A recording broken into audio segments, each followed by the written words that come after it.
Em nome do Pai, do Filho, do Espírito Santo. Amém. Reflexão do dia 25 de outubro de 2025. Santo Antônio Santana Galvão.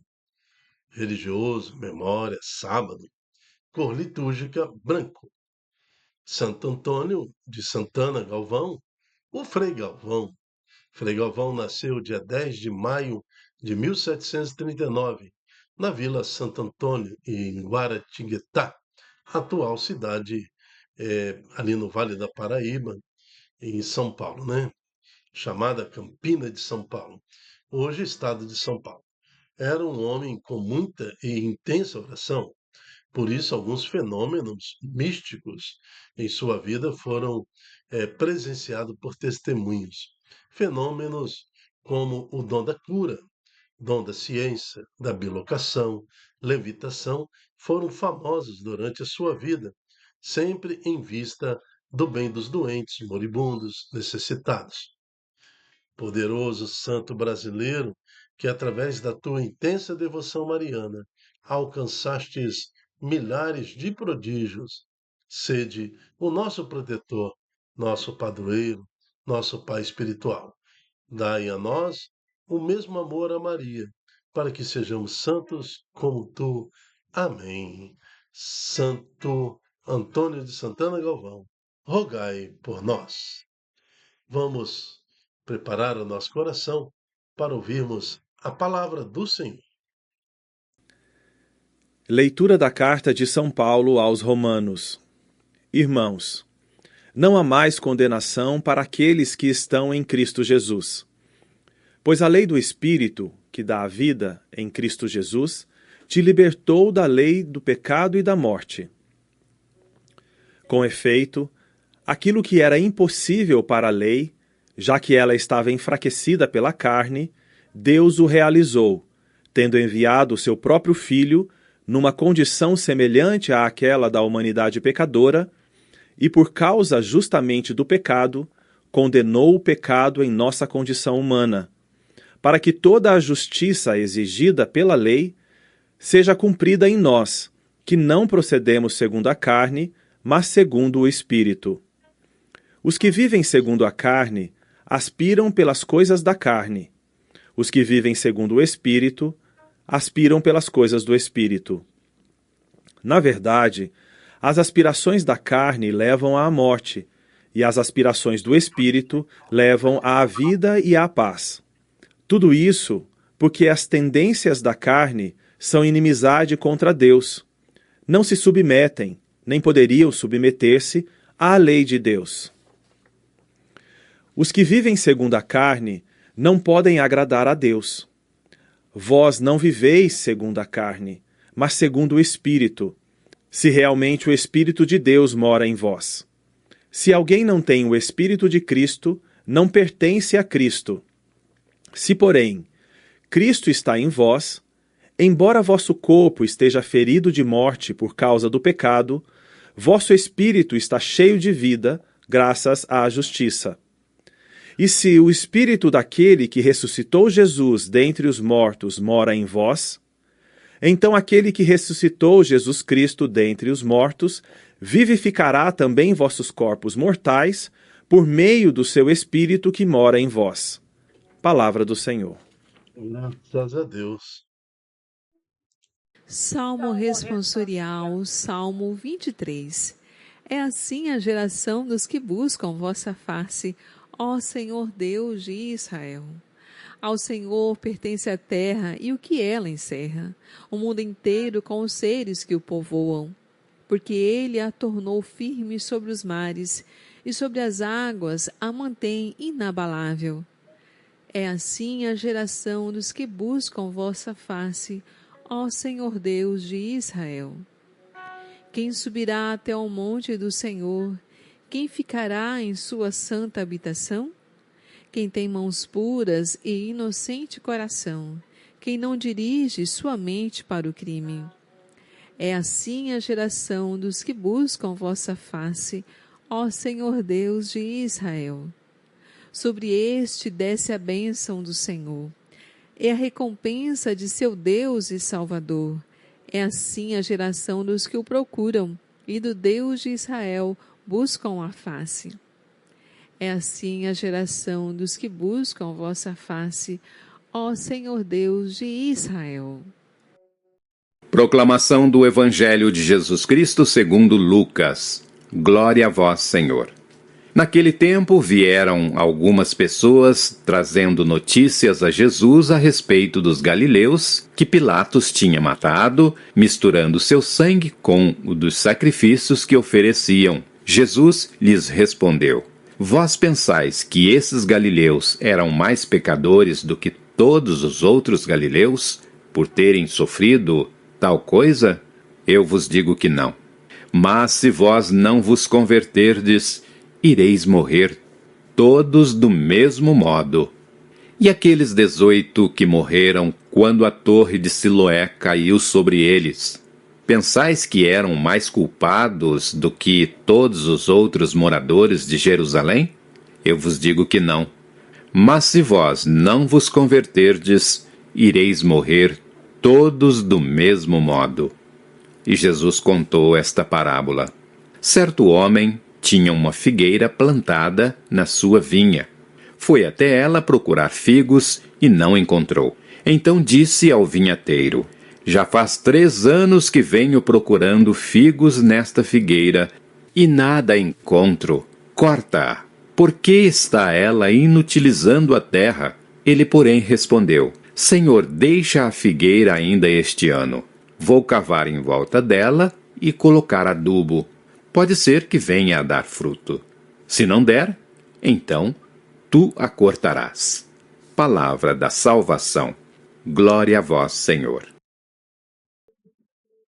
O que mais me impressiona neste evangelho é quando lá no versículo, entre o versículo 4 e 5, Jesus fala: Pensais que eram mais culpados do que todos os outros moradores de Jerusalém, citando a torre de Siloé que caiu e matou alguns. E também citando o fato de Pilato ter sacrificado alguns judeus. Então, tudo isso acontece numa ordem natural das coisas. Jesus está falando que vocês vão morrer de qualquer jeito. Quando ele fala assim, é, eu vos digo, mas se não vos converterdes, irei morrer todos do mesmo modo. Ou vocês morrem testemunhando Jesus, entregando a sua vida a Deus, é, manifestando publicamente a fé em Jesus Cristo, salvando almas, ou você vai morrer de qualquer forma, de qualquer jeito. Então, por isso, este evangelho de hoje que motivava os mártires da igreja, os primeiros mártires da igreja.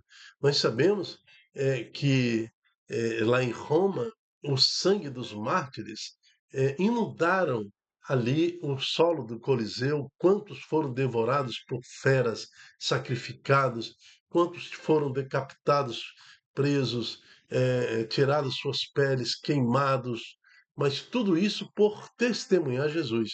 Mas qual é o pensamento dos mártires? Vou morrer de qualquer jeito. Ou eu morro agora testemunhando Jesus, dando a minha vida pelo Evangelho, vou morrer com 40 anos, 50 anos, 60 anos, de uma doença, de uma pneumonia. Então, que eu morro agora testemunhando Jesus. É este o pensamento dos mártires. É quando Jesus fala se não vos converterdes, irei morrer todos do mesmo modo. Aí em seguida Jesus acrescenta e fala desta parábola. Certo homem tinha uma figueira plantada na vinha.